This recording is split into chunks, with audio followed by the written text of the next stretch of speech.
This guy, Jack Sheehan, I had the absolute privilege to work for him for 2 years. And he was the Supreme Commander of NATO, never solved people's problems. I used to go to him and say, oh, I'm having terrible trouble with whoever it was.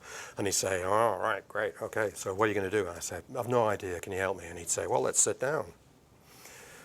Got any ideas? And I'd go, no, well, I've got all the time in the world. And eventually I'd think of something, and then something else, and then he'd say, okay, let me know how you get on.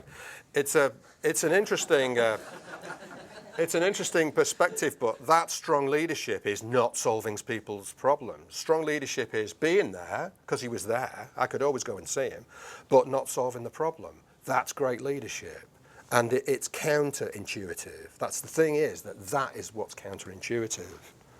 Because you've got to make sure that people keep bringing their problems to you so that you can be supportive and say, well, you know, have a think about a few things and go and try them out. Yeah, no, you know, let me know how you get on. Yeah, I care about the answer to this thing, but I'm not going to solve it for you.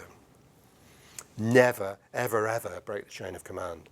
God, this doesn't half happen a lot in construction organisations, particularly where directors arrive on site and then start talking to people, you know.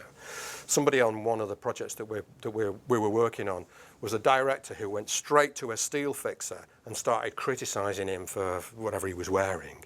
And this bloke kind of just told him to, yeah. And so then the director went and shouted to the agent, say, I was just telling that bloke over there, and he swore at me. You know. Well, what did you expect him to do? You know, you director, him steel. He works for a foreman, who works for the section engineer, who works for the agent, who works for me, who works. Do you know what I mean? Rank jumping is just bonkers. If you've got to have an establishment, then honour the establishment. It's better to ask for forgiveness than permission. He said to me, you just go out there and do your stuff. If you get close to the fence, I'll tell you. Yeah, this is Sheehan.